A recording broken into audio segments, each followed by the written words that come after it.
Five types of bar.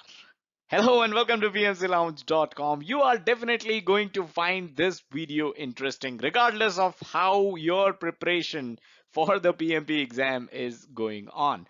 This topic is part of resource management knowledge area. And as always, if you're into reading articles rather than watching videos, first link in the description will take you to a relevant article on 5 types of PAR over at our official website pmclounge.com. So first link in the description, check that out, and second link in the description will take you to the entire playlist of every single video that we have done on resource management knowledge area. With that being clear, that being said, let's look into the 5 types of PAR. So let's talk about influencing the team. This is something that you already know. As a project manager, you need to have interpersonal skills and team skills. These are important and these help you influence the project team members to keep the project on track. Influencing is an ability that you must have. Now, you require soft skills, and soft skills are closely related to leadership skills. So as a project manager, you need to use all these skills throughout the entire project. Now, a good question to ask here is, if these skills are required throughout the project, why are we talking about this concept in the develop team process? Well, that's because it is in this process that you are required to lead the team through their work. So these skills, the skills of interpersonal and team skills, the soft skills, the leadership skills, these skills take a center stage in the develop team process. So we haven't talked about PAR at all till now. So let's talk about PAR, because this video is about the 5 different types of PAR. So as a leader, you have to wield PAR. That is a fact. As a leader, you have to wield PAR. But a good question to ask here is, what all does this have to do with the PMP exam, right? The PMP exam, it focuses on a research which is done by 2 social psychology researchers named French and Raven. In your PMP exam, you can definitely expect at least one question on this concept, the 5 different types of PAR. And that is why it is important to understand this concept of the 5 different types of PAR. So French and Raven, they came up with these 5 different types of PAR, and this PAR, we talked about influencing others, right, in the previous slide. So this concept, these different types of kinds of PAR are used to influence others. As a project manager, you're definitely going to be using either one or the other of these 5. So even within your organization, you will find people using one of these 5 types of PAR. So let's get started. Let's look into the first kind of PAR. So the first kind of PAR is legitimate PAR. So this is the PAR you use when assigning work to the team. So you have the power to assign work to the team. Simply put, as a boss, you are basically the boss. You have the legitimate power to tell your team members what they should be doing. As simple as that, right? Your boss tells you what you should do because he or she has legitimate power over you. Now, if you're wondering how to use this power in matrix environment, the answer is you cannot. So as a project manager in a matrix environment where nobody is reporting to you, you cannot use legitimate power. You need to use other kinds of power, and we'll definitely look into them. But before we do, a quick reminder, all our PMP courseware articles and videos are available on this link, pmclounge.com/PMP training. Do check it out. Reward PAR. So this is the second kind of PAR. And can you award a bonus or any other kind of rewards to your project team members? This is basically reward PAR. So you basically have a bonus in your hand. You have a bonus budget, or you have some other kinds of rewards that you can give to your team members.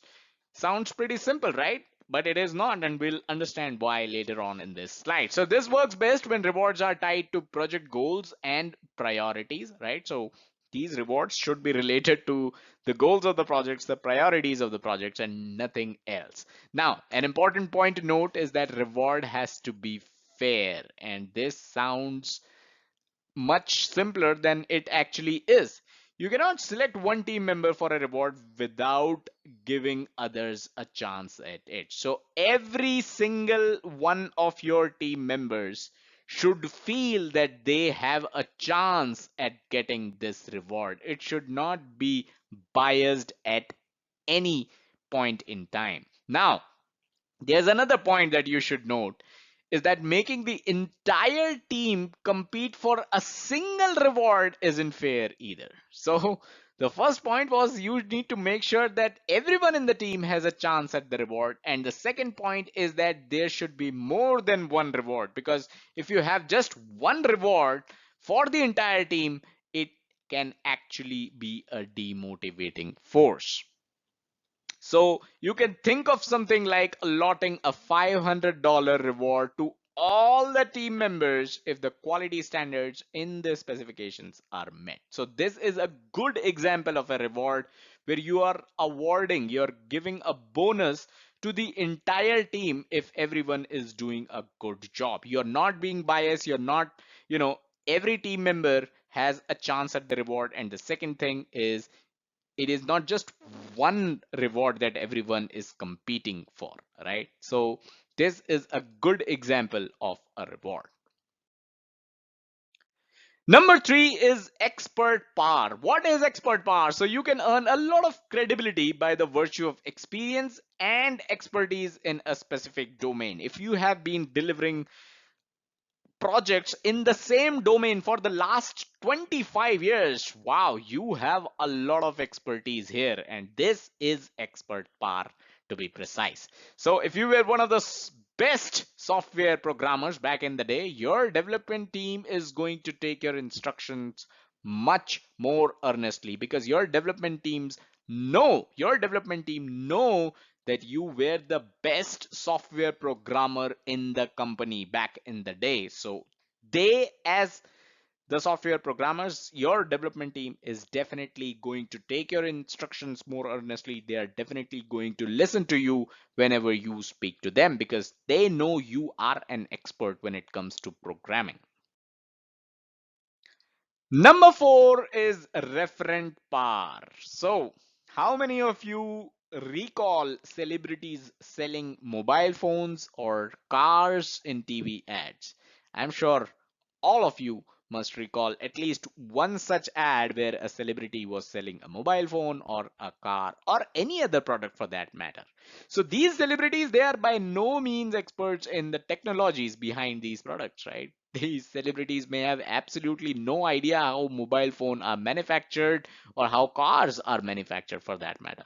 But this is precisely what referent power is all about. Those celebrities have absolutely no idea about the technologies, but they are still there in those ads selling you mobile phones, selling you cars. Why? Because this is what referent power is all about. Your charisma as a project manager, your charisma makes people loyal to you. The charisma of the celebs, right? That is what we are talking about here. People admire you, and would want to do what you do. Quite frankly, you are part of the cool crowd. The celebs are part of the cool crowd, and that is why they are able to sell mobile phones and cars even without understanding the entire technology behind it. So as a project manager, right, if you have charisma, people could be loyal to you, people could admire you, and they will basically look at you when they are doing something, right? They would want to do what you do because you're part of the cool crowd. How can you exert this kind of power as a project manager? You're not a celebrity, you're just a project manager. So if you are trusted by the people who are in authority, right? If you can have coffee with the CEO every month and your project team knows about this, you can come back and exercise referent power, because people know you have uh, the charisma. People know that you are part of the cool crowd. You are friends with the CEO, and the higher management, the top management trusts you. And that's how you get to exert and exercise referent power. Number five is punishment power. So, no points in guessing what this is all about. This is about basically giving punishments to your team members. So punishment power is the authority to correct a team member for poor behavior. So this should always be done in a one-on-one conversation and in private. Because if you exercise this power in front of other team members, this can become counterproductive. Note that you can make use of this power even in matrix environment, right? So unlike legitimate power, this power can be used even in matrix environment. An example could be an escalation email to a tester's manager. So the functional manager assigned you a tester, and if the tester is not doing a good job, you can write an escalation email as a project manager, and that is also a form, an example of punishment power. So let's do some practice here. The designers always listen to their team lead. He was the best architect back in the day. What kind of power is this? This is expert power. We are behind schedule due to slow progress. We will be working on weekends until we catch up. Working on weekends sounds like punishment power because it is a punishment to work on weekends. A functional manager assigns a coder to work on a new project. Legitimate power, right? He is the legitimate boss. The functional manager is the legitimate boss here. The team always does what Brian says because everyone knows that the executive management loves Brian. This is referent power. The executive management loves Brian. The project manager has set up a wall of fame that has awards posted for the team members that are ahead of schedule for their respective modules. So if you're ahead of schedule, you are going to show up in this project manager's wall of fame. This is reward power. So, question for this video, what power have you used on your projects? Let me know in the comments. Definitely looking forward to your answer. That's all that we had in this video. Hope you enjoyed it and also learned the concept of the different kinds of power. Subscribe to the channel and hit the bell icon if you haven't done so already, and smash that like button if you got value out of this video. It keeps us motivated and helps us create more content. Don't forget to check out the website pmclounge.com, your number one free PMP resource. Thank you.